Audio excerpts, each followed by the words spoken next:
Merci.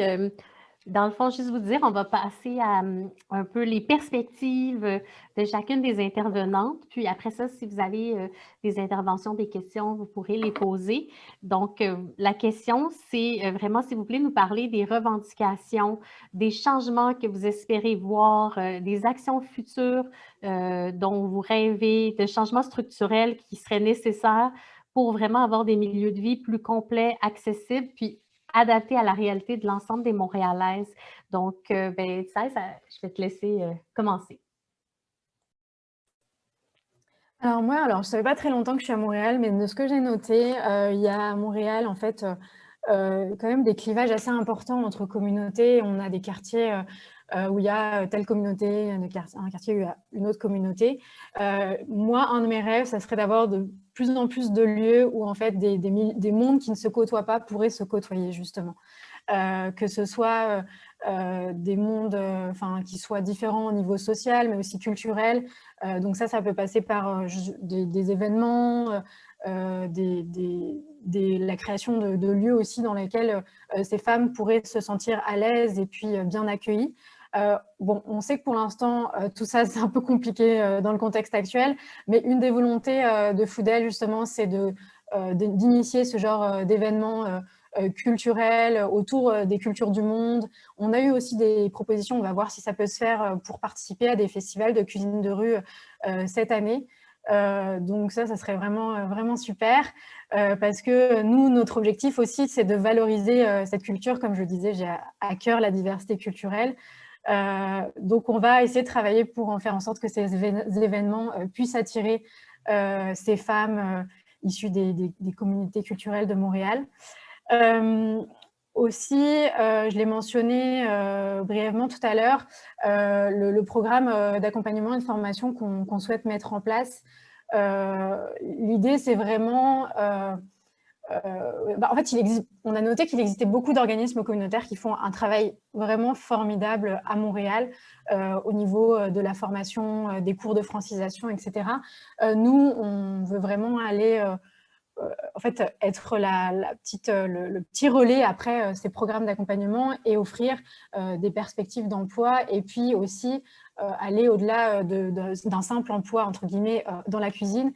Mais voilà, être vraiment un organisme qui aide à des femmes à être dans l'empowerment, à se dire, bon, bah, peut-être que je veux monter un service traiteur, Foodel va m'aider à monter ce service traiteur et du coup donner à ces femmes encore plus de place en fait dans la société. Il y a la barrière de la langue aussi pour moi qui est un vrai enjeu. Déjà, je salue l'initiative aujourd'hui d'avoir une traduction du français à l'anglais et de l'anglais au français. Je trouve que c'est vraiment une très très belle initiative. Et je trouve que voilà, avoir à Montréal de plus en plus de traduction, la possibilité pour les femmes qui ne parlent pas français de comprendre, d'être intégrées en ayant accès à la traduction en anglais, je trouve que c'est vraiment un point essentiel pour l'inclusion de ces femmes à la vie montréalaise. Merci. Gabriella, si tu veux nous parler là, de tes perspectives, revendications, changements structurels qu'il faudrait mettre en place. Oui, dans le fond, nous, c'est sûr qu'on pousse beaucoup pour un changement structurel et non de façade. C'est sûr qu'au niveau de notre mission, comme on pousse pour de la représentation puis de la diversité dans plusieurs milieux, il y a beaucoup de personnes qui peuvent dire « Ah, ben regardez, on a diversifié nos équipes. » Mais en fait, ce qui est important aussi, c'est qu'il faut un changement dans les pratiques puis donner aussi du pouvoir aux personnes marginalisées dans l'équipe.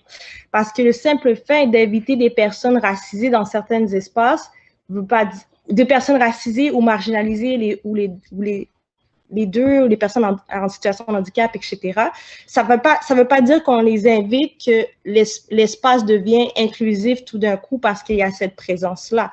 Pour que l'espace soit inclusif, il doit y avoir des changements dans la structure, puis les changements doivent arriver avec le temps, puis de manière organique. C'est pas la représentativité, puis avoir une équipe diverse, ça efface pas tout d'un coup des années de pratique qui excluaient des gens, etc. Donc, pour changer les choses, nous, on pense qu'il faut qu'il y ait des ressources, bien entendu, qui soient mises de l'avant, que ce soit du temps des employés, de l'argent. Puis tout à l'heure, j'ai entendu quelque chose qui m'a quand même choquée, c'était au niveau des demandes que ça fait des années qu'ils demandent une rampe d'accès. Puis que c'est le centre LGBTQ, je pense, qui demande une rampe d'accès depuis des années. Puis ça m'a choquée parce que je me dis, il y a quelque chose qui ne fonctionne pas au niveau des ponts de communication. Comment ça se fait qu'il y ait quelque chose comme une rampe d'accès, puis c'est un besoin qui a été communiqué, puis qui est communiqué depuis des années. Comment ça se fait que ce n'est pas encore arrivé de la part de la ville, puis etc. Donc, je pense qu'il doit y avoir une réelle volonté d'entendre qu'est-ce que les communautés vivent, puis qu'il doit y avoir un passage à l'action. Puis, c'est ça, je vais m'arrêter là pour la réponse à la question. Merci. Merci. Oui, c'est vraiment frustrant. Une rampe d'accès, en plus, c'est pas cher. Fait que c'est comme, en tout cas, c'est comme tous les logements sociaux qui ne sont pas disponibles pour les personnes en attente de statut. C'est tout le problème du financement. Là, c'est à chaque fois, ah ben non, mais on ne va pas donner des services, ils ne sont pas encore citoyens. Fait que c'est super difficile de développer des ressources et des services. C'est vraiment frustrant. Puis je partage ta rage. Puis j'ai envie de crier. Sarah, je ne sais pas si tu as des idées plus concrètes de revendications. One of the challenges, though, one of the beauties in the West Island is we have a high number of organizations that provide services intervention, and it's fantastic, but a lot of them are smaller. Some of them are not as actively involved in the bigger umbrella organizations or sitting at Intabda for the elderly, or one for, certain food insecurity sources.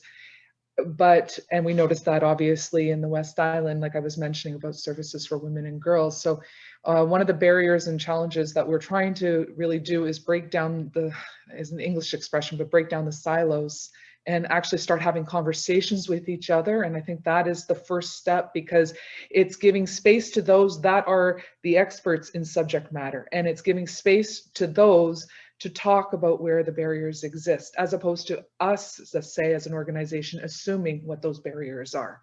And I think that's the first step that we're trying to do as an organization through our outreach programming, and also not to duplicate services, because we're all searching for the same funding dollars as these smaller nonprofits. And if another organization is doing something and doing something well, they deserve the funding for that. And our partnership with them and supporting them is very important. And it's a role that we could play as an organization, let's say, or vice versa. The other barrier that we hope is the accessibility barrier that was just mentioned. We're lucky we rent from a local church and we have an annex for a community center, but there is no wheelchair accessibility.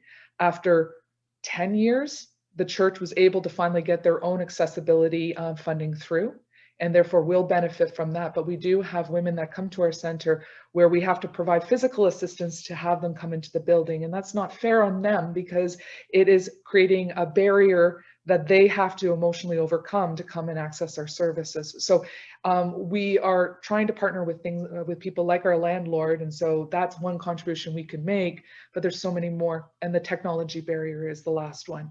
We have the highest, I believe, aged population in the island of Montreal, out here in the West Island, as we can see from the vaccination rollout. And technology barriers do exist. So we're looking for partnerships with local businesses. And for example, we just got 7 refurbished computers that were donated to us that we can then sign out like a library system to senior women in the community who would like to access some of the services that were provided. I think those kind of partnerships that are happening more at a grassroots level will be important as well too, and not getting stuck in the bureaucracy of trying to find services and funding and resources. Yeah. Merci Sarah. Valérie, ce serait à toi. Je vais essayer de pas être trop pessimiste. C'est mon background en sociaux, là, on est vraiment bon pour déconstruire les choses, mais très, très mauvais pour les rebâtir. Puis rapidement, là, pour parler de l'enjeu de la rampe, en fait, comme on est classé bâtiment patrimonial, c'est l'excuse pour retarder toute rénovation. C'est parce que ça coûte plus cher, parce que nanana, il faut faire comme 3 billets pour que la ville vienne faire un trou dans le mur, là.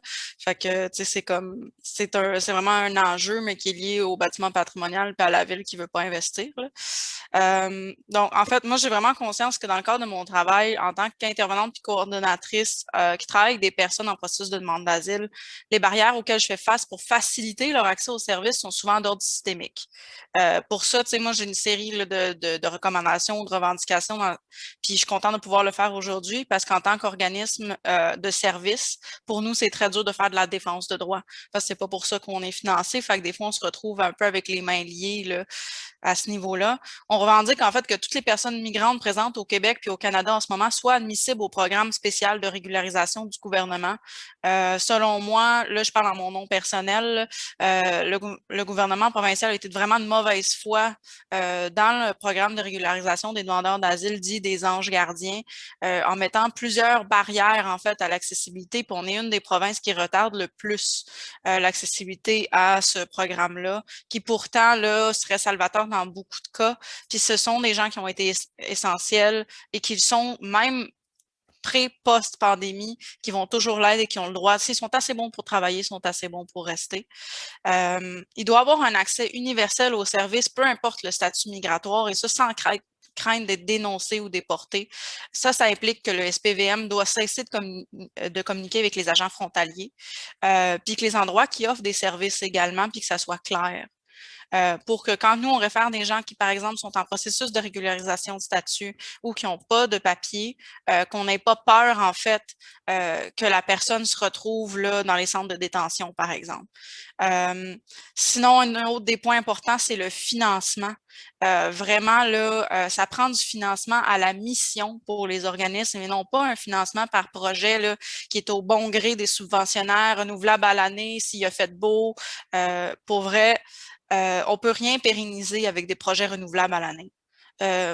On peut pas planifier au long terme, tu sais. Même juste moi, dans la situation où je suis en ce moment, j'ai su avant hier que mon programme allait continuer pour l'année, là, tu sais. Fait que, tu sais, ça met les travailleurs-travailleuses aussi dans des situations de stress où tu sais pas si, moi, le prochain, je vais être au chômage ou je continue, tu sais. Ça prend aussi, là, tu sais, accès aux services, mais particulièrement tout ce qui est garderie subventionnée, peu importe le statut, vraiment pour permettre que ces femmes-là puissent vraiment s'intégrer sur le marché du travail, puissent vraiment développer les compétences qu'elles ont, puis les mettre à profit là, pour elles-mêmes. Puis là, je vais clore avec ça avant d'être trop pessimiste, mais vraiment, le processus de demande d'asile doit être simplifié, les délais raccourcis.